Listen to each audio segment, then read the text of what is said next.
Hey ho hum ha! It's time to finish episode 1, hopefully. I've only got an hour to record this, so let's speed right through. I actually don't have much to say for this remaining half of episode 1, and in fact I kind of regret not bundling it all together. But at the same time, I do have a penchant for rambling, as you guys know very well, so who knows how far I'll get. I am also very sleep deprived, in that I haven't slept for some 30-ish hours, and I have a nice cup of coffee right here that I'll be sipping through. My friends often tell me that I get louder and louder the more sleep deprived I get, and I get more talkative the more sleep deprived I get, which I guess is, I don't know if that's standard human behavior.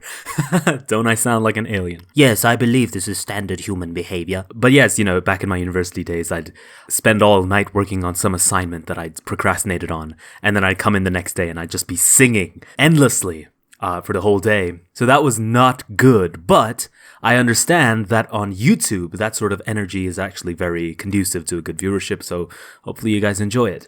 Okay, episode 1, part B, I think is how I've started labeling these. We are continuing on from the reveal of where are we? Not Joseph. Jotaro.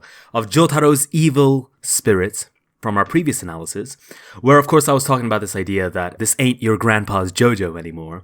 We are moving on to a more complex sense of morality and of what it means to be a good person, in light of the fact that not only is this a different time period, but also the demands on people in these new time periods are different. This is of course manifested in the fact of this evil spirit, that the way Jotaro becomes a good person in this scenario is that he has to shut himself away from society to prevent himself from harming others, as opposed to his grandfather and his grandfather's grandfather, who were forces of good to such a degree that them not being able to use their powers to be able to affect themselves was considered something of a victory for evil itself. On the other hand, here in Stardust Crusaders, what we see, the very fact of having a power is considered by Jotaro to be some sort of evil in and of itself. So that's a unique flipperoonie on the standard JoJo formula. And of course, Araki has already done this with part 1 going into part 2, Jonathan going into Joseph, and this just continues the trend. It isn't just a 1, 2, 3, it's more like 1, 2, 4, and then we'd expect an 8 with part 4, and then a 16 when we get to part 5, which we do indeed get more or less that idea. Today we're going to be seeing less of that. Of course, the fact that it's an evil spirit is going to be explained away by Joseph and his friend Avdol. We're going to see that it's not an evil spirit at all, but instead it's a manifestation of stand. So I really wanted to talk about stand design today. Let's see how far we can dig into this idea. And if we can finish episode 1, there's some cool scenes near the end that have to do with this idea of what it means to be a Joestar. To begin with, what it means to be part of this family. But if I don't shut up and just continue, then that might have to go into like a part C of episode 1. To be fair, I think episode 1 is the most entertaining episodes in the first half of Stardust Crusaders, and definitely one of the best paced episodes in all of Stardust Crusaders. For those of you who don't know, Stardust Crusaders is different from parts 1 and 2 in that A, it's much longer, and B, it's actually split into 2 seasons. There's Stardust Crusaders Season 1, which is 24 episodes, and then Stardust Crusaders Season 2, Battle in Egypt, which is another 24 episodes. And as you can guess, they start out here in Japan. The whole of Season 1 is them trying to get to Egypt for reasons that'll be explained later. And then the whole of Season 2 is them battling through various enemies in Egypt. Battling. Of course, here talking about stand battles. We're going to see our very, very first stand battle here. Jotaro versus Avdol. For those of you guys who've played the JoJo fighting game from the 90s that was made by Capcom, the very first fight on the story mode of that is Jotaro versus Avdol. You fight as Jotaro against Avdol in this stage here, in this very jail cell. And the music in that I think is really good. I think it's so catchy and really memorable because I absolutely suck ass at fighting games. And so I was stuck on that level for so long. I didn't know what the hell to do, so I kept hearing that music over and over again. As little of that as I played, and it was 5 years ago now, I still get nostalgic about it. I still think of it very fondly. I could play it right now, but it's on my Mac, and I haven't charged that in 5 years, incidentally. So yes, let's begin where we left off. We were at Narita Airport, where Holly was meeting her father, Joseph. It should be noted, of course, that part 2 ended with a scene in an airport of Old Man Joseph, as the fans colloquially call him, at JFK Airport trying to fly to Narita Airport. And he meets there a Japanese man, and he is very aggressive to this man simply because of the fact that he is Japanese. It's not explicitly laid out whether that's some sort of racism that he developed as an American who lived through World War II, probably participated in it, or if it's simply the fact that he has this affectionate possessiveness of his daughter, and he resents the fact that a Japanese man is the one who married her, took her away, as it were. I think the second one is a lot funnier because he's just so ruthlessly violent to this poor man. Just for no reason other than he's Japanese. And frankly, I just don't think this idea that he is somehow affected by the war as an American person, I don't think that's relevant at all. He was, after all, friends with a Nazi once upon a time. And I hope you guys have seen part 2, otherwise that sentence is going to come out of nowhere. Anyway, this is all to say that this is one of the most fluid transitions from part to part. What did I just say there? From part to part. There you go. Moving from part 2 to part 3. I have confused myself. I hope I have not confused you. I hope that's just an effect of my sleep deprivation and not just me being a complete idiot. It could well be both. The real meat of the scene is the fact that the Joestars in general have never had father figures consistently there, right?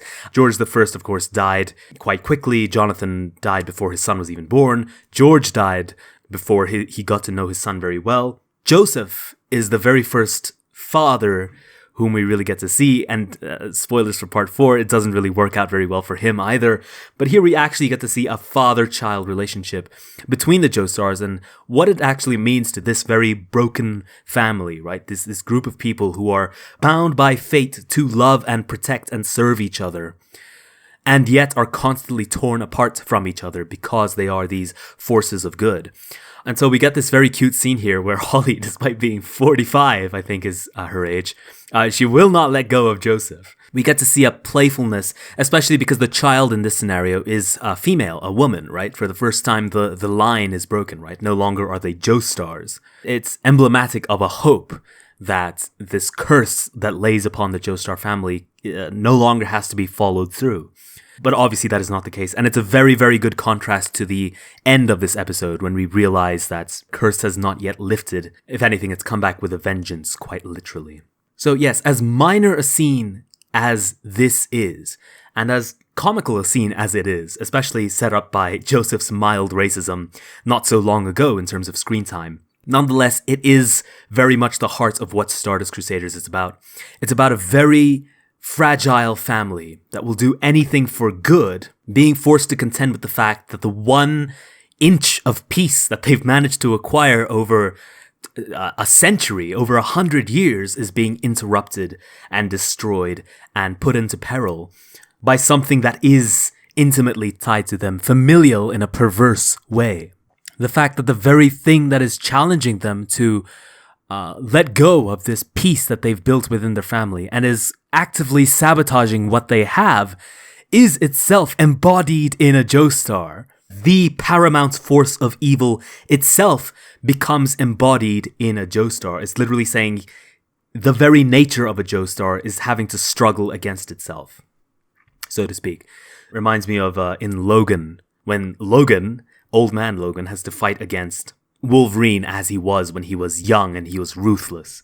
The heart of Stardust Crusaders is fundamentally a Joestar versus Joestar dilemma, which is which aspects of this family do they want to have this loving, peaceful, calm relationship, or do they want to be defenders of the world? They're cursed in that way. They can't pick both.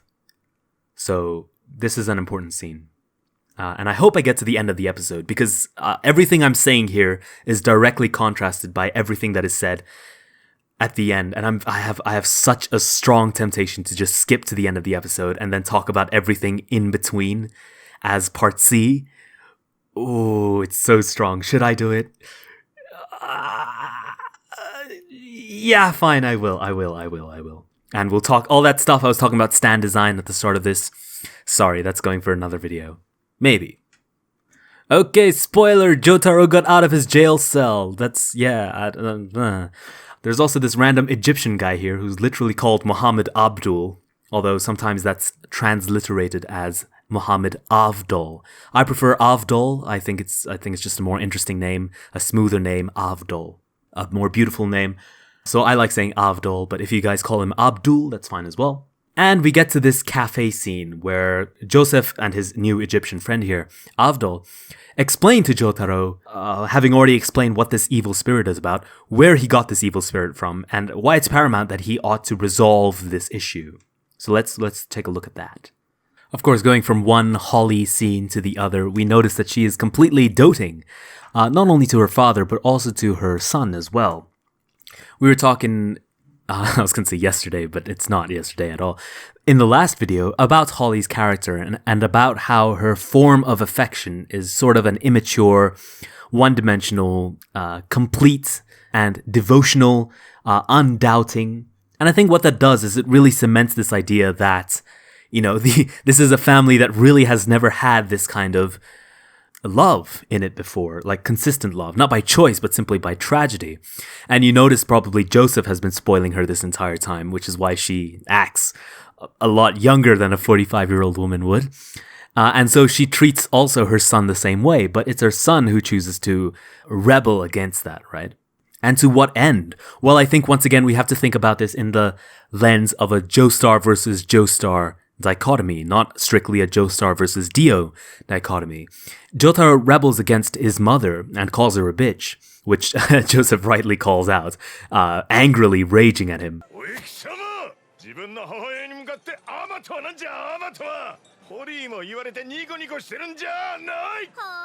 Jotaro calls her a bitch not just because he's a punk that needs to be slapped around, but because he recognizes that this kind of affection is too shallow to satisfy what is necessary of familial love.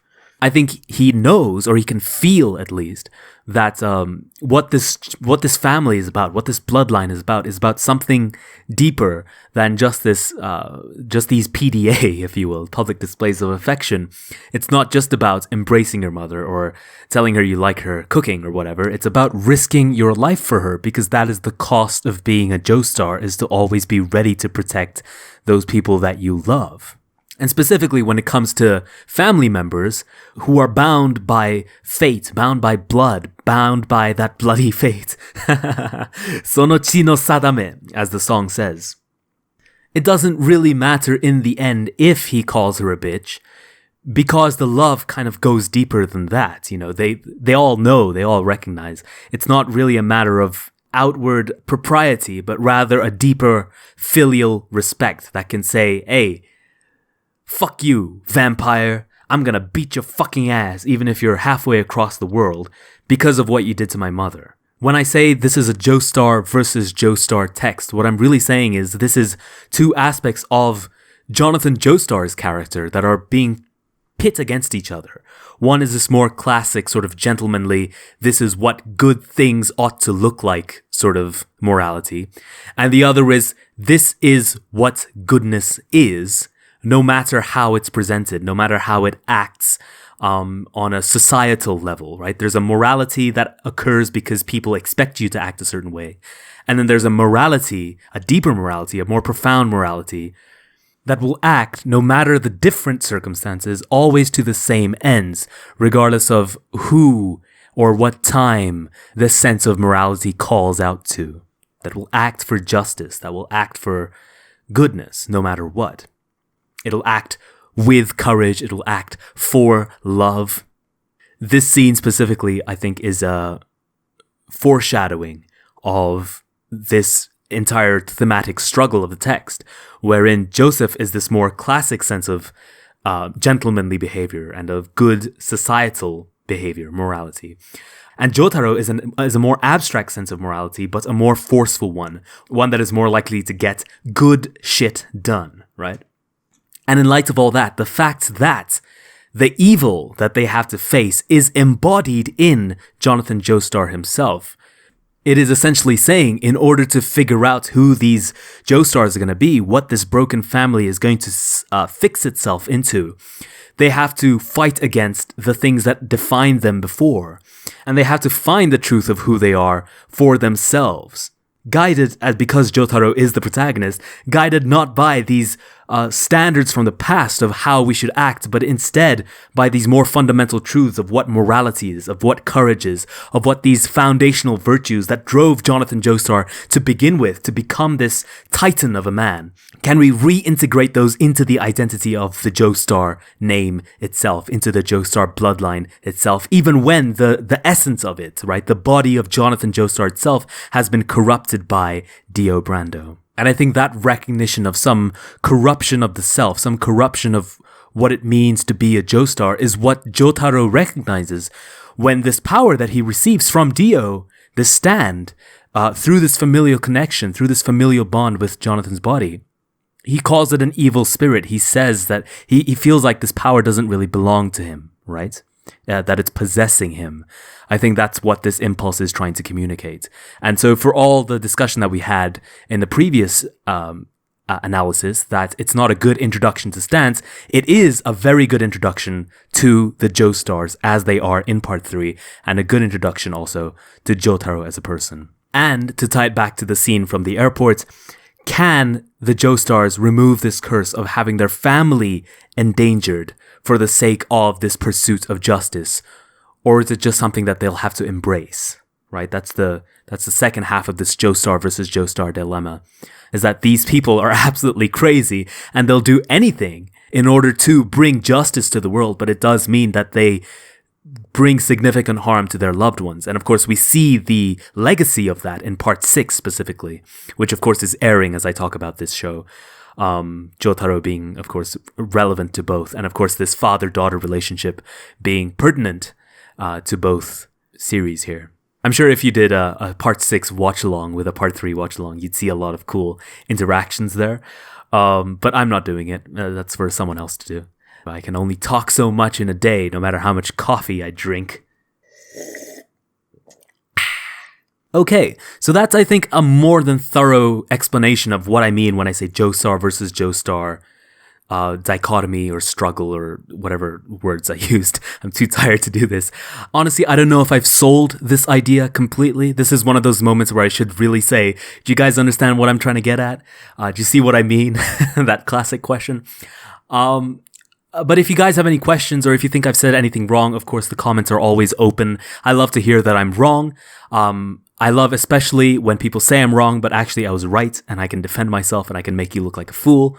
No, I'm kidding. Definitely tell me if I'm reaching or if I'm going way too crazy with this specific idea. I just think how the Joestar bloodline is being toyed with as an idea in part 3 is really one of the most intelligent things about part 3. And I really like thinking of it as very much the heart of Stardust Crusaders. And if I don't nail this point home here in episode 1, then it's going to really feel lackluster when we get to, the Darby brothers. And Jotaro, of course, raises the bet with spoilers. So I do think it's important to really lay down what it is that is exciting about the Joestar bloodline in this iteration of it in Stardust Crusaders. And especially with Joseph here as well, and Joseph's daughter, and Joseph's grandson all in the picture together.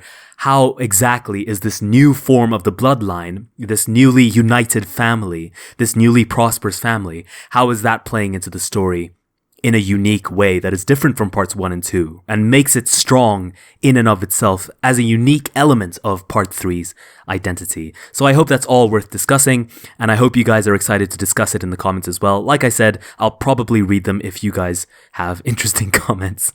It's so patronizing. I'm so sorry.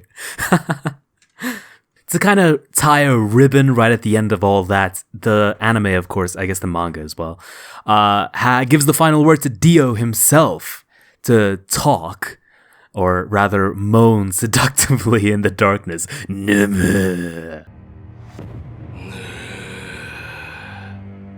Matada. So thanks Araki. We this is exactly what we wanted from JoJo's Bizarre Adventure, and I don't even say that with any irony. We could, of course, talk about the presentation of Dio here, completely caked in shadow. But there will be plenty of opportunities to do that, especially once we start getting introduced to some of the characters' Dio side. So I'll be patient with it, let's put it like that. I won't go balls deep on the stuff that we can talk about later, but the important stuff, like the Joestar family, I think it's best if we keep that on our minds as early as possible. But I will say these things about Dio. Dio, I think, being an independent character really throws a spanner in the works of this whole dichotomy that I've been building up. And you guys have probably figured that out, is that if it was purely a Joestar versus Joestar dichotomy, it wouldn't be so easy for the Joestars to win, right? But the thing is, Dio, of course, is his own character, and he is his own evil.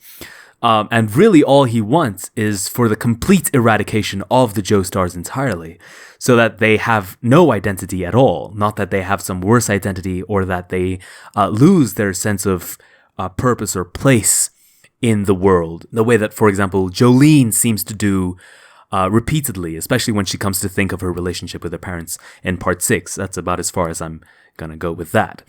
What happens with Dio is essentially he says, the main conflict is sort of a protagonist versus self, Joestar versus Joestar dichotomy. Okay, well, I want the Joestars to lose, right? He is not willing to play that game at all. He really does want to win. And to him, it's sort of a funny game that these Joestars are alive at all. And Over Heaven, the audiobook that I've been trying really hard to get you guys to listen to, Over Heaven does tie into that whole idea quite thoroughly.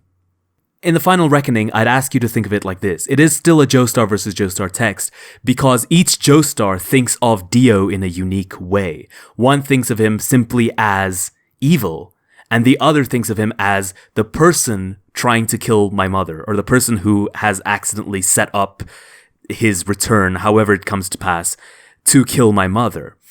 Or my daughter, as it were. And one of them is the Joseph way of thinking about it, which is, this is something that I would greatly like to do, versus the Jotaro way of looking at it, which is, this is something I ought to do, even if I didn't have the power. But then that comes into question when we get to episode 2, sometime in the future, when we get to the second real sand fight, which is Kakyoin versus Jotaro, which we'll get to in due time, so have patience, my lads. This video... this is not quite 30 minutes yet, but you know what? I'm gonna stop it here because we do have, I think, a really nice thesis to this whole video, and even if it is a bit shorter, I want you guys to really think about this topic of, this central struggle of the Joestars and tell me if you agree or not. So I'm just gonna wrap it up here. Thank you guys very much for listening. The Avdol fight, I think, will be coming very, very soon because I'm literally going to go record it right now. I have quite a lot to say, and everything that I actually wanted to say today and I wanted to record has been ignored. So I just need to get it out of my brain before I forget any of that stuff. So thanks very much for listening, and I'll see you in the next one.